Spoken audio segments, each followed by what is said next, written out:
Hi అండి. ఇప్పుడు మామిడికాయలు వచ్చేసాయి కదా. మామిడికాయల సీజన్లో మనం నువ్వుల పచ్చడి, రకరకాల పచ్చడి పెట్టుకుంటారు. కానీ నువ్వుల పచ్చడి అనేది చాలా మందికి తెలీదు. ఇప్పుడు మనం నువ్వుల పచ్చడి కోసం ఫస్ట్ కొంచెం నువ్వులు ఫ్రెష్గా కడుక్కొని కొన్ని వాటర్ వేసి కడిగి దాంట్లో ఏమున్నాయో లేదో చూసి ఇలా తడిపోయే వరకు బ్రౌన్ కలర్ వచ్చే వరకు వేయించాలండి. వేయించాకండి చల్లారాక మిక్సీలో వేసి పొడి చేసుకుందాము. మీకు ఫస్ట్ కొలత చూపించలేదు కదండి. మామూలుగా అందరింట్లో వెయిట్ చూసుకోవడానికి ఉండదు కదా. చూడండి, మనము ఈ గ్లాస్తో, వాటర్ గ్లాస్తో, ఏ గ్లాస్తో అయితే ఫస్ట్ నువ్వులు తీసుకున్న తర్వాత దాన్ని వాష్ చేసి వేయించాలండి. అప్పుడు పౌడర్ చేసాం. ఇలా ముందు ఇందాక వేయించుకున్నాం కదా, ఇలా పౌడర్ చేసాము. ఏ గ్లాస్తో అయితే మనం నువ్వులు తీసుకున్నామో దాంతో సగానికంటే కొంచెం తక్కువ ఇలా చూసారు కదండి. ఇది ఉప్పు, రాళ్ళ ఉప్పు అంటారు కదా. దీన్ని తీసుకొని దీన్ని కూడా మెత్తని పౌడర్ లాగా చేసుకుందాం. ఇప్పుడు చూడండి, ఇది కూడా మెత్తగా అయ్యేసరికి పౌడర్ ఎక్కువ అవుతుంది. సేమ్ మనం సాల్ట్ ఏ కొలతతో అయితే తీసుకున్నామో ఆవాలు మీకు తెలుసు కదా, ఆవాలు కూడా తీసుకొని సేమ్ దాన్ని కూడా మెత్తని పౌడర్లా ఇలా చేసుకోవాలి. ఇప్పుడు ఈ మూడు కలిపి మిక్స్ చేసుకుందామండి. చూడండి, ఇప్పుడు ఇది నువ్వుల పొడి కదా, ఇందులో ఆవపిండి, సాల్ట్,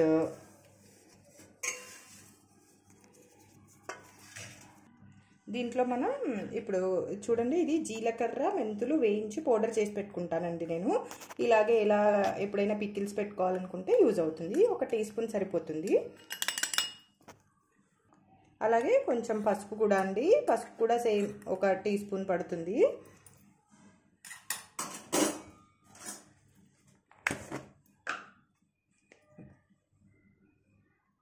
దీనికి సరిపడా కొంచెం అండి. అసలు దీనికి కారం వేయరు చాలామంది, బట్ అంతా నువ్వుల టేస్ట్ ఉంటుందని నేనైతే కొంచెం కారం వేసాను. ఇప్పుడు ఇందులో అయితే వేసాం కదండి, ఈ పౌడర్లన్నీ మంచిగా మిక్స్ చేసుకుందాం మనం. చూడండి, ఇలా అంతా మిక్స్ చేసుకున్నాం కదా.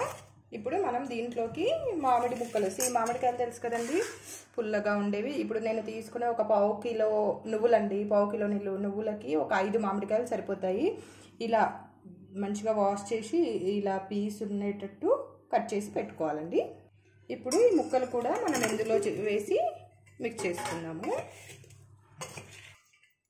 ఇలా పీసెస్ వేసి కూడా ఇలా మిక్స్ చేసుకున్న తర్వాత ఇప్పుడు పోపు పెట్టుకుందాం మనం.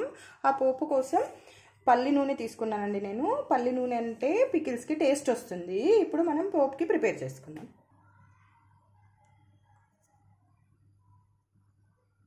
ఇప్పుడు మనం నువ్వులు తీసుకున్నాం కదండి, ఏ గ్లాస్తో అయితే నువ్వులు తీసుకున్నామో ఆ గ్లాస్తో ఆయిల్ కొలిసి పోసుకుంటే సరిపోతుంది.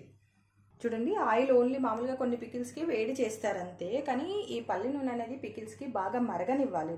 ఆయిల్ బాగా మరిగితే పికిల్కి టేస్ట్ వస్తుంది. చూడండి, ఆయిల్ మరుగుతుంది కదా, కొంచెం బాగా పొగలు వస్తుంది, లోపల కూడా మరుగుతుంది. ఇప్పుడు జస్ట్ దాన్ని స్టవ్ ఆఫ్ చేసేద్దామండి. చేసేసి కొంచెం ఆవాలు, కొంచెం జీలకర్ర ఆఫ్ చేసాక వేయాలండి, లేదంటే మాడిపోతాయి. చూడండి, 2 గడ్డలు వెల్లుల్లి ఇలా ఒలుచుకొని దీంట్లో వేసేసుకున్నామండి. ఇంకంతే అండి. ఇది పోపు మొత్తం చల్లారాక ఆ మ్యాంగో మిక్చర్ ఉంది కదా, అందులో వేసి కలపాలండి. వేడిగా ఉన్నప్పుడు అసలు కలపొద్దు. మొత్తం చల్లారాక 1 అవర్ తర్వాత దాంట్లో పోసుకొని కలిపేసుకుందాం.